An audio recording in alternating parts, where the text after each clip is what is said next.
nagkalat to actually sa sa marketplace na Toyota Avanza. Ang daming nakapost nito sa marketplace, same unit, same location, as in ito talaga, same pictures.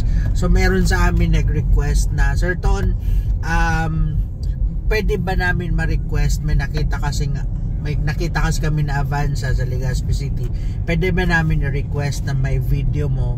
Tapos actually posted din naman ito sa Facebook page natin kasi pinapabenta rin sa atin. So sabi ko, sige, puntahan namin sa Legazpi City at subukan namin may test drive. Anyway, ito na hawak na namin ngayon. This is the Toyota Avanza 2021 model, automatic transmission, new look na po siya, hindi na siya yung dating Avanza. So ito na din, drive ko na at upon driving, siguro dahil sa ngayon lang din ako nakahawak ng ganitong Avanza, nagkaroon agad ako ng comparison. Kumpara dun sa old model, old version, mas maganda to, mas maganda yung takbo niya, tapos mas smooth ang takbo niya, ang shifting niya, ang handling niya maganda, tapos hindi siya matagtag. Kasi kung meron dito nanonood ng mga Avanza owner, ng mga yung dating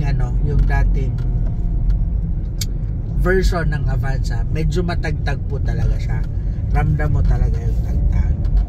Pero ito hindi na ganon siya katagtag. Kung ikukumpara mo rin nga siya sa Toyota Rush, parang mas, para sa akin, yung takbo niya mas maganda yung takbo nitong Avanza. Comment na lang, baka merong may naggamit ng Toyota Rush or Avanza, makompare nyo rin. Sa takbo niya, since this is 1.3, ito kasi itong hawak natin ngayon, Toyota Avanza E 1.3, definitely hindi naman siya ganon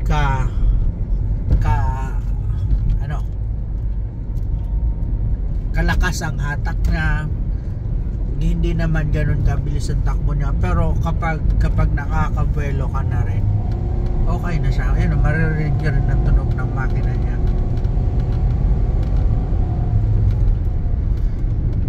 Tapos ang ganda niya na rin sa curve, palibasa, hindi na siya ganun kataas, tapos parang medyo malapad yung body, so parang mas naging balance siya. Kaya ang ganda niya sa curve lanes, parang hindi ka itatapon, hindi ka ma-out balance. So sa gas consumption sa gas consumption nito, hindi ko pa masabi kung kumusta. Siguro yun, ulit again, kung mayroon dito Avanza new version owner, mga 2021 model, baka pwede nyo po mai-comment yung gas consumption. Anyway, meron din naman siya eco mode at ang ganda ng display niya. Pakita mo ba yung display niya? Yan, ang ganda ng display niya. And as of now, ang odometer po nito is nasa 25,026. Dito naman sa dashboard niya, tingnan mo yung design. Siyempre, bago na, new look na siya, bago na rin yung design niya. From infotainment, sa steering wheel niya, sa dashboard niya, bagong-bago na rin siya. Siyempre, naka-airbag sa driver, naka-airbag sa passenger. So, ito yung mid variant. Hindi ko lang alam yung top variant. Tapos, yung aircon control niya, lahat na rin siya, button. Tapos ito, hindi ko alam kung ba't meron ganito. Siguro parang crack siya, hindi man siya plastic. Akala ko namamalat lang na plastic, pero parang basag siya. Yan.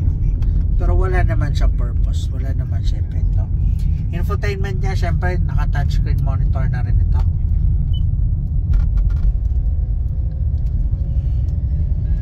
Tapos may control din syempre sa steering wheel.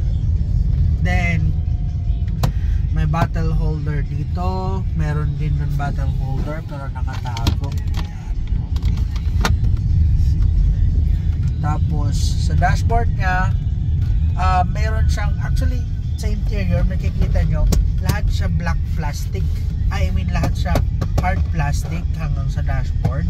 pero dito makikita nyo meron siyang brown accent hanggang dito sa dashboard, meron siyang brown accent dito. Tapos may silver lining sa aircon vent.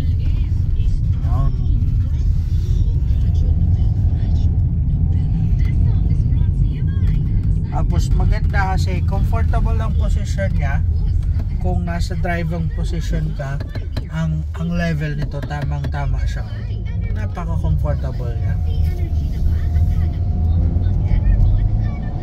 Pasilip namin sa inyo ang ang back na part, tapos tingnan din natin yung likod. Anyway, dito muna tayo. Ano pa mga makikita natin dito? Siyempre, all power windows na rin siya. Ang side mirror niya nag-auto fold na rin. Yan, may control na rin siya, left and right. Ito may control siya left and right. So, working naman lahat. Okay. Tapos syempre wiper sa front, working naman. Meron din siya front.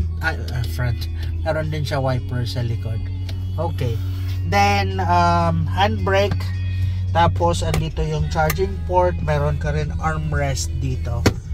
Then eto, ang susi niya aftermarket na.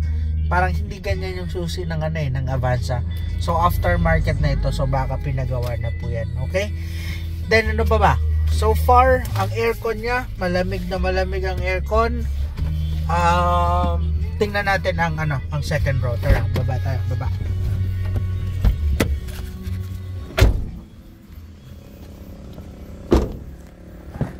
So dito sa second row, ito na ibababa to. Yan. Para meron ka rin armrest. So kung dalawa kayo dito, pwede dito ibaba para mas comfortable. May armrest kayo. Then yung aircon vent niya, may control din dito. Tapos ito yung aircon vent niya. May siya may pangbara para pwede mo maiba yung direction ng airflow mo. Ganon din sa kabila. Ito ano ba to? Speaker? Microphone? Ano ba to? Speaker pag-ibig. Aircon vent din. Hindi siya aircon vent. Ano pa ba? Ito, ang mattings niya, may aftermarket na siya na rubber mattings. Pero andyan pa rin naman yung original niya. Tapos ito, may 21 volts na charging port. Yan, naka USB port na rin. Okay.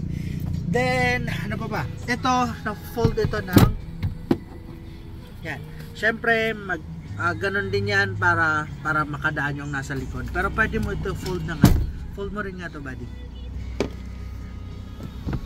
Alam ko pwede pag finold mo to, mako-convert mo siya sa yan. Yan, okay.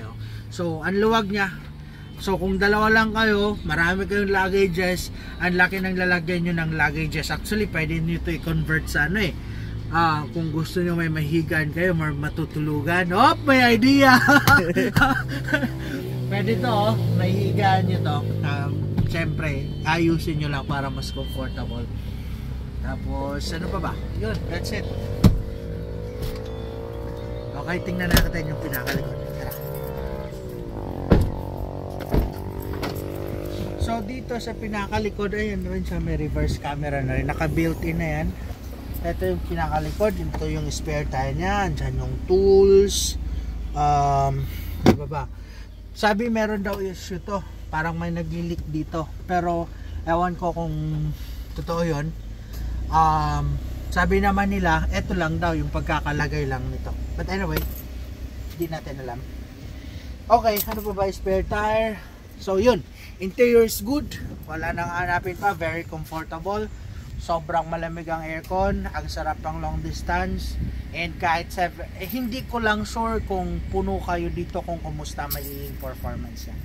Okay, sa exterior tayo. Syempre exterior nito black. Ang ganda nito, body ceramic. Sobrang ganda nito. Kapag na ceramic to, mas lalo to gaganda. Kaya if ever, sige, i-freebies ko na yan. If ever sa amin nyo to mabibili, kasi as in sobrang dami nang nagbebenta nito sa market ngayon.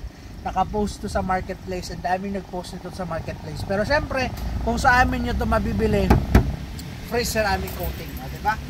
Tapos, since this is the E variant, naka-alloy rims din po siya. Front and back, original tires po ito.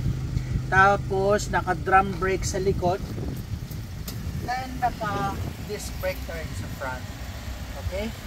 So, yung pagka-black niya, hindi talaga siya yung black na black. Parang meron siyang meron siyang glitters, no?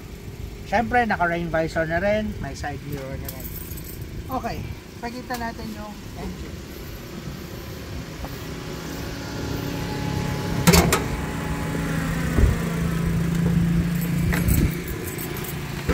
Ganda talaga nito pag na-ceramic to. Kasi may glitter siya. Yan, ang engine niya. Hindi naman ganun kalaki yung engine. Talagang lang, maliit lang yung engine niya. Kaya sa gas consumption, hindi ka aaray dito. Lalo na 7-seaters ka na, susulitin dito yung budget mo. Ang isa lang sa napansin ko dito, tingnan nyo yung niya, yung ilalim niya, wala siyang cover. So, siguro kung maulan, may madadaanan kang tubig, madali siyang madumihin. Kaya, ang mga ginagawa nito, usually ng ibang mga Avanza owner, bumibili sila ng aftermarket itong pang-cover dyan sa ilalim. Okay? Then sa front, naka-fog light na rin siya since this is the mid variant. Then may naka-LED headlight na rin po siya. And ano pa ba? Mas pinaganda siya. Yun. Tingnan mo dito ka ba dito? Malayo na siya kumpara sa dating Avanza. Parang mas pinababa siya, pero mas pinalapat. Yun yung design niya ngayon. Tapos mas pinahaba yung Avanza. So, ano pa ba? Kaya maganda to. Pag-usapan natin yung presyo.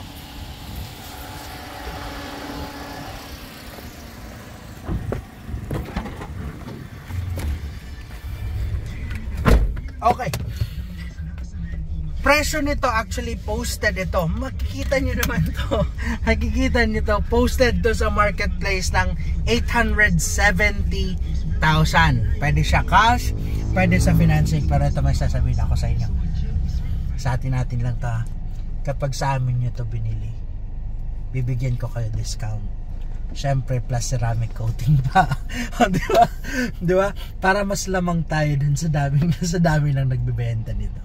Okay. So, yun lang naman. Sekreto natin yan. Basta if ever interested kayo dito, tawagan nyo kami. Tayo mag-process. Tulungan pa namin kayo sa transfer of ownership. And baka kayanin pa natin ipa-deliver na free delivery. Anyway, tingnan natin. Kasi hindi naman to sa amin unit. Tingnan natin kung anong pwede namin maibigay sa inyo. Kasi gano'n naman talaga kami every time na nagbibenta ng sasakyan. Usually kapag wala naman kami kapital, wala naman puhunan, yung nagiging profit namin halos pinapamigay lang din namin. May matira lang sa amin na konti, okay na yun. Okay? So yun, if ever interested kayo, tawag kayo sa amin and pwede nyo to schedule ng test drive. Thank you, have a nice day and ingat.